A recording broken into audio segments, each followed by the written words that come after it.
I was skinny to a point where I think I can consider myself anorexic.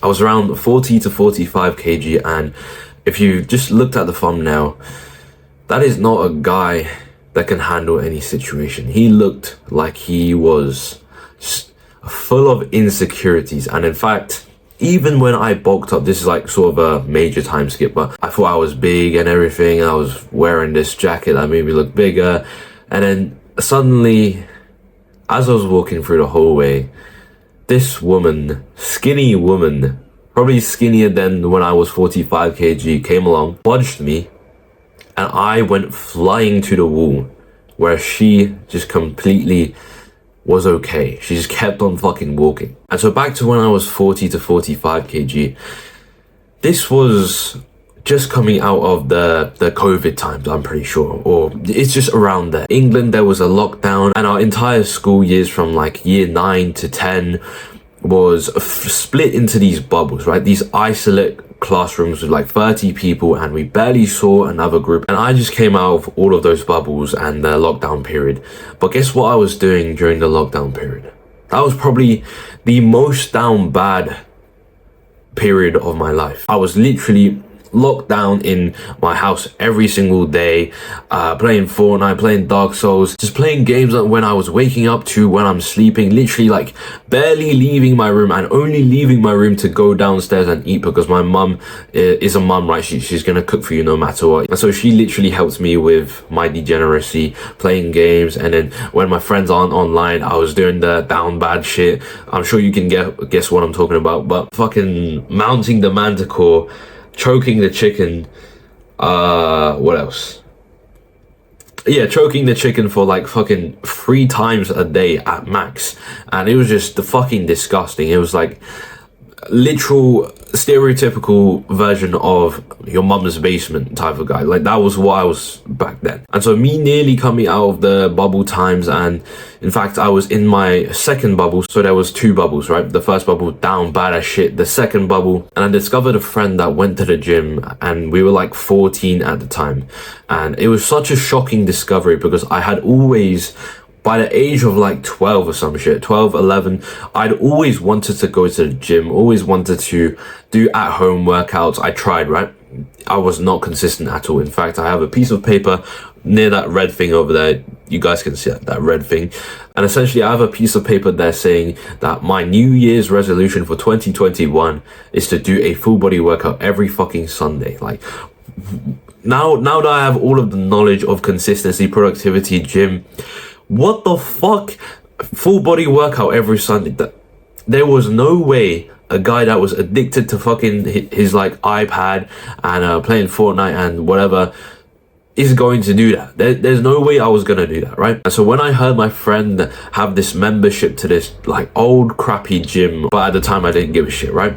And I just fucking fled to that shit. And I was so enthusiastic. I literally bursted into the gym like every single day. I was so consistent going with my friend. And that single-handedly helped me carry out the change that was needed after that year of hiding myself in my room, playing Fortnite, Dark Souls, video games, and jerking off. There was this underlying passion and fire that just got revived after that year of degeneracy. And then I went to the gym. And so after a few weeks of going to the gym, I looked at myself in the mirror. I was shredded, but I believe there was a need for a change. There was a need for a bulk. And so essentially, this is the advice of the video, right? I literally went to school, brought my pack lunch that my mum made for me, which is this like massive tub of Asian dish, rice, chicken. And prior to this, I also had breakfast, which was probably some bread or some cereal or some oats. And alongside bringing my own packed lunch, I went to the canteen of the school and used up the free government benefit money to buy some lunch, because my mum was a single mum, right? And I literally bought the biggest piece of lunch, the most carb piece of lunch, like, you know, the main meal of the entire canteen. You know, there's fucking cookies, fried chicken, pizza. I always bought the main meal, which was like lasagna, chicken and rice, and just chili con carne, all of those basic foods, the main meal. I always bought that shit no matter what. I just ate that alongside my packed lunch.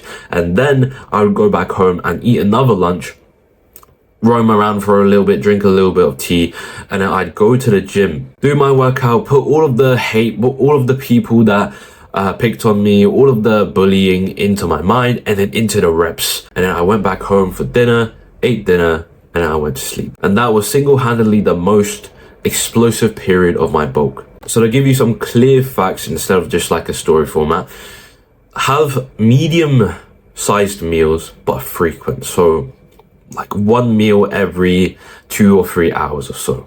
And the most advanced people probably have 6 meals per day. Another thing is no snacking. Because snacking, honestly, it takes away your capacity for eating more during your actual meals. Because snacking, you're probably snacking on some roasted peanuts or some protein dense fucking bar or whatever, right? But you can view snacking as taking a nap before you sleep for the night. It just doesn't make sense, right? You want to conserve that hunger, that desire for the main meal, right? For the main thing. It's like eating cookies before dinner and your grandma would literally like tell you to stop doing that, or your mum would tell you to stop, don't eat anything before dinner and then only have it after dinner, right? And I guess the same is masturbating before sex or some shit.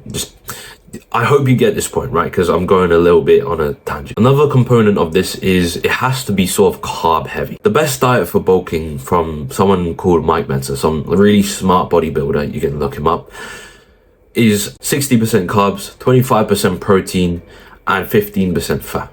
He said that carbohydrates is essential to your muscle. It's not even protein that makes up the size of your muscle. It's literally carbohydrates, because carbohydrates, you eat them and then the water goes into like your muscles better, and then it makes your muscles bigger. Because literally think about the word carbohydrate, and then literally if you just eat more carbohydrates, you'll get bigger.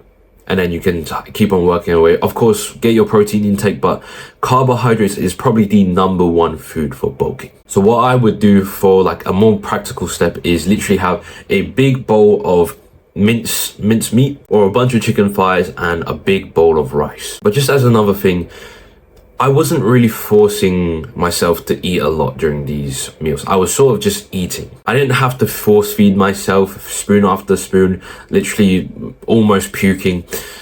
I literally only ate 5 meals per day, just comfortably like that. I was not hungry, I was not full, I was just eating 5 meals per day. Now phase 2 is the OMAD bulk. This is when I'm 15. So the previous phase was when I was 14, and I'm especially focused on the productivity.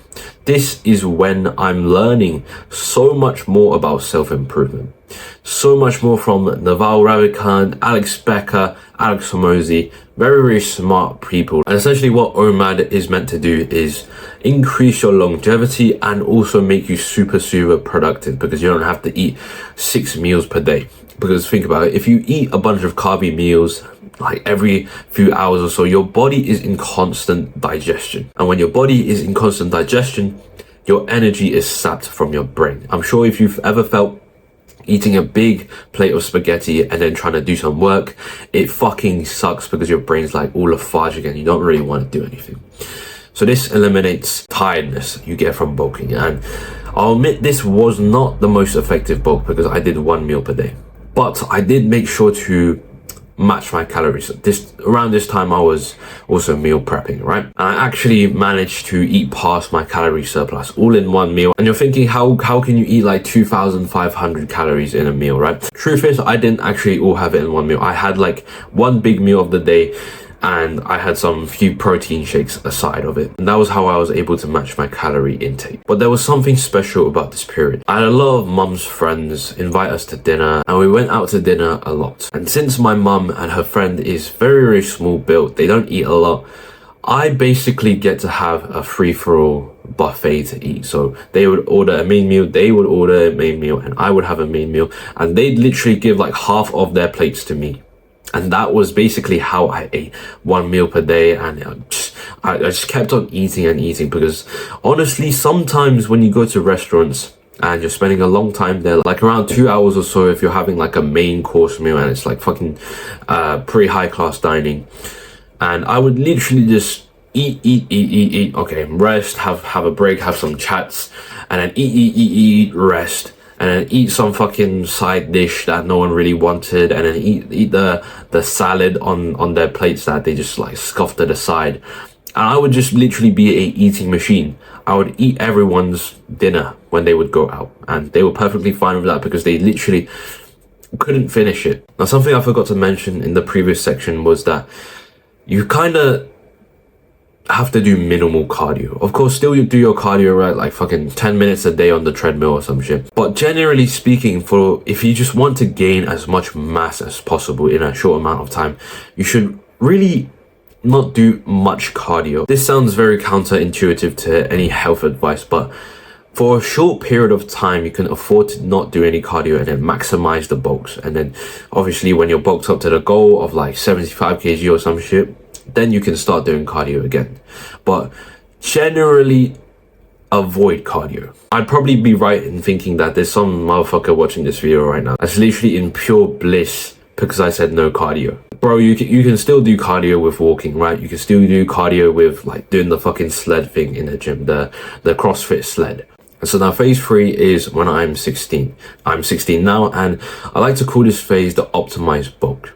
This comes from many years of trial and error, so from 13, 14 to now. I believe I have the best formula now for a good balance between productivity, so clear brain, no digestion needed, and also bulking. And that is 2 meals per day, so skip breakfast and work during your breakfast because you don't have to digest anything. If you want a longer explanation for why this is the case, you can check out one of my videos called like the perfect diet for bulking productivity. It's quite an old video, so if you want to actually look at that shit, you have to scroll down a little bit. But essentially, I only have lunch, which is high carb, moderate protein, low fat, and then after lunch, I have a banana and honey.